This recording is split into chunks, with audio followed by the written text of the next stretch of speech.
All right, so while I'm waiting for the batter, I also have to add the sesame oil to our oil and get it going. And if the ratio is 10 to 1, 4 cups equals 8 half cups. So 8 is close, so that would be, if it's 8 half cups of canola oil, it would be a half cup of sesame oil, but it's a little bit less. So I'm using 1/3 of a cup, measuring cup, to add sesame oil. And I'll do it just a little bit under. All right, so it's a lot of sesame oil.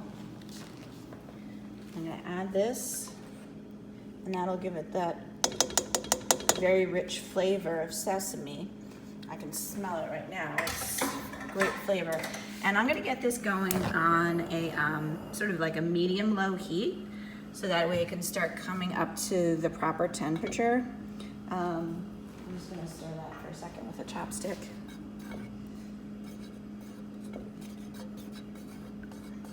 And while this is coming to temperature, I'm going to make our batter. Okay, so what we need to do is we need to have 1 cup of liquid to 1 cup of all-purpose flour. So we're gonna start by adding the egg first to our measuring cup, okay? Okay, so I'm just gonna add that. And then I'm just gonna use my handy chopsticks, break it up. And now I wanna add enough cold water to get to 1 cup. So I'm gonna add the cold water until this rises up to 1 cup.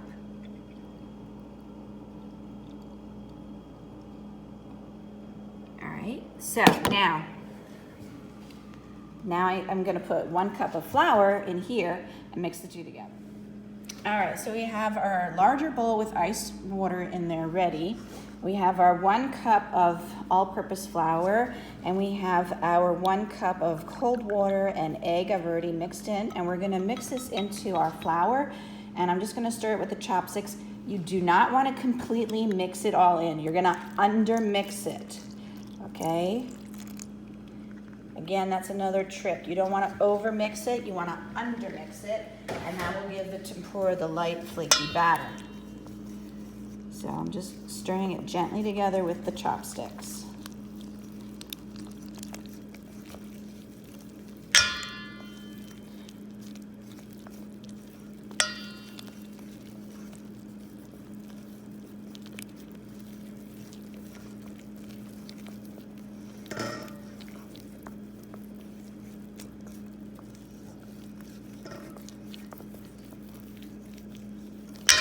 All right, so you can see that's quite lumpy.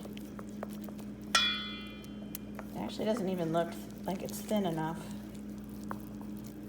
I think it needs to be a little thinner. So this is why sometimes when you're making something, you may have to adjust as you go. That looks a bit too thick. I think I'm gonna add a little bit of water. So I'm just gonna pour in a little bit more water to get it much thinner. This is supposed to be a very thin, light coating on the vegetables. Now you can make tempura with chicken or shrimp. Shrimp tempura is very popular. Chicken tempura.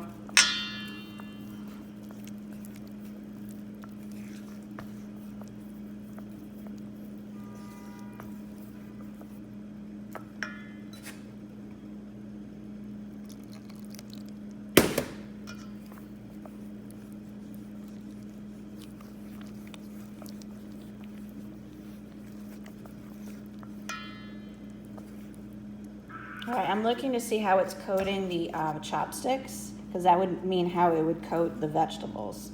And that still looks too thick. So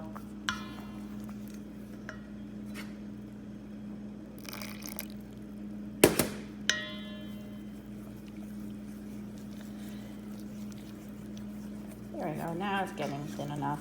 All right, now it looks like it's the proper consistency. And you can see there's still some lumps in there, so don't worry about it. Now, I'm gonna keep this cold by putting it in the larger bowl with the ice water at the bottom. All right, we wanna keep this very cold. Okay, so let's get rid of this. And we have to check our oil and see what temperature it's at. We want 320. I've got 325 right now, so that's perfect. I'm gonna lower the temperature because I don't want it to keep climbing. All right, so now I can actually start, good timing. I can actually start and get something in there. So I'm gonna start with zucchini because I have quite a few. So I'm gonna dip.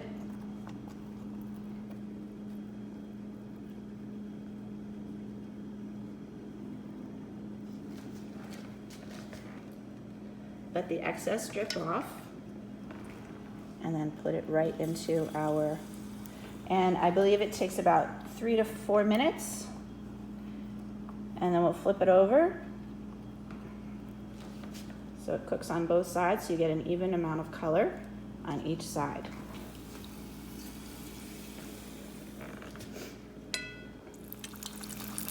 All right, so these have been in our oil frying, and they're not really getting much color. The tempura is usually always a very pale golden yellow, and so I flipped them over. They've been cooking on both sides. They look good. I don't want to overcook them, and we got a lot more to do. So let's get these out, and I'm going to put them on paper towel so that the excess oil can be drained off. And then we're going to add some other things. I've got some kabuka squash already in. And if you have any of these large bits in your oil, take them out. Now, obviously, use an implement that you can use. I can use chopsticks. If you can't, though, use like a strainer and then, you know, a spoon. And in here, I have my kabucha squash hiding under the batter. All right, so there we go. We want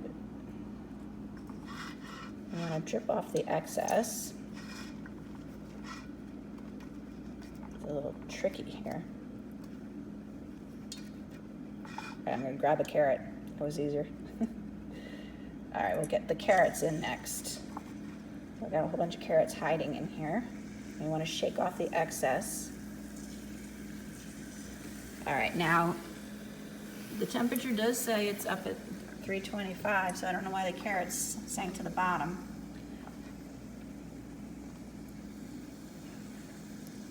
So I'm just gonna get all the excess off and try to drop it in gently and see if it'll float. And that one's popped up. So the carrots are heavier than the zucchinis. That's probably why they're sinking to the bottom. All right, we'll get that one in.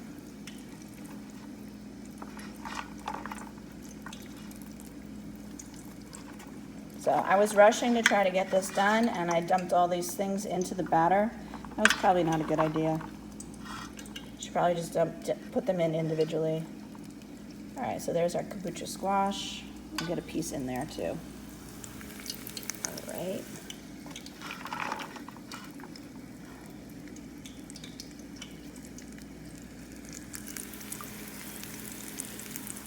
There we go. Now I don't want to overcrowd the temperature's dropped. It's down to 300, so I don't want to add any more vegetables because I was crowding the pan and lowering the temperature. So we're gonna let those go for a couple minutes and then turn them over and then take them out.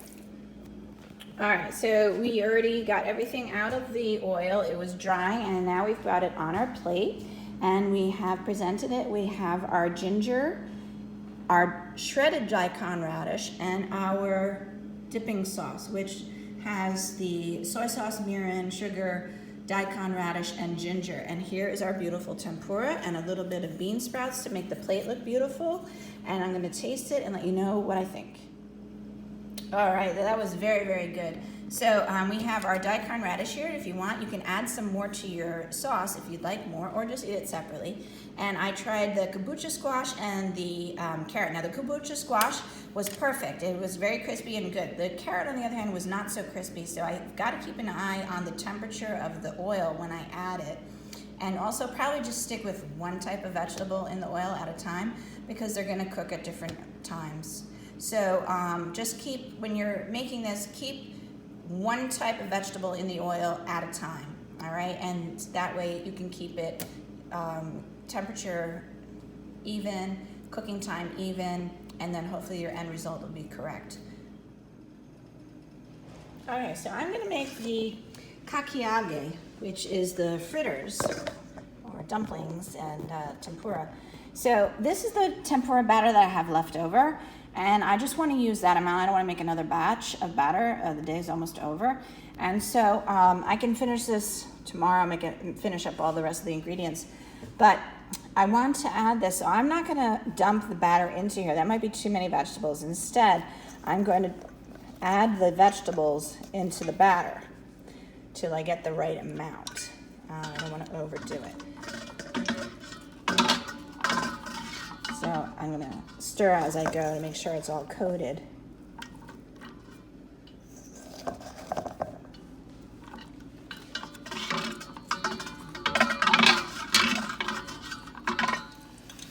All right, so getting this in there really kind of requires a two-handed operation, so I'll just try to do one.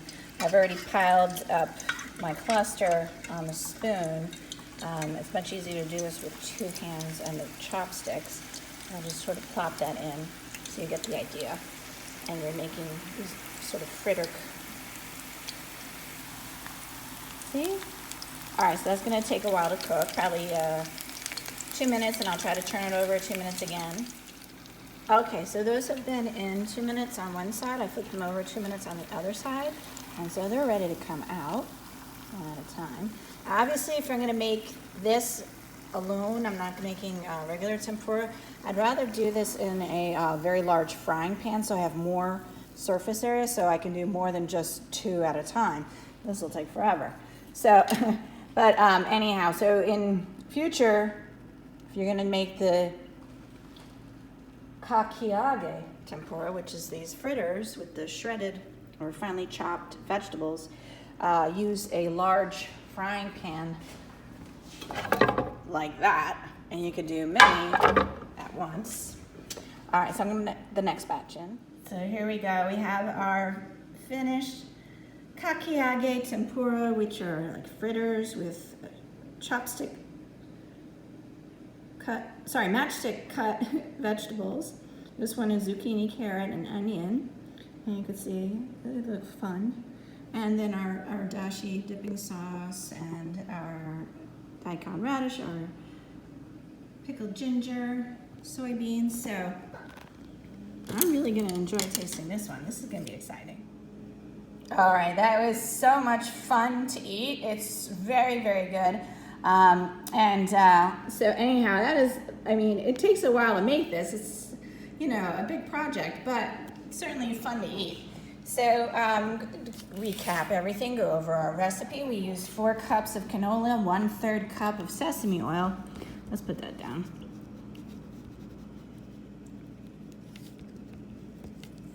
And I used kabocha squash, zucchini, carrot, and onion. We made our tempura batter with 1 large egg, 1 cup of cold water, 1 cup of all-purpose flour. We made our dipping sauce with only, next time I would do it, 1/2 cup of water, 3 tablespoons of soy sauce, 2 tablespoons of mirin, 2 teaspoons of sugar, 1 teaspoon of grated ginger, 2 inches of daikon grated. And for the kakiage, we tossed the vegetables in 3 tablespoons of cornstarch. So that was a lot of fun. I hope you guys enjoyed it and are inspired to possibly try it. If you ever go to a Japanese restaurant, definitely have some tempura, and also maybe try it at home. All right, so I hope you guys will venture forth and try new foods and new things and enjoy it. Take care, everybody. Bye-bye.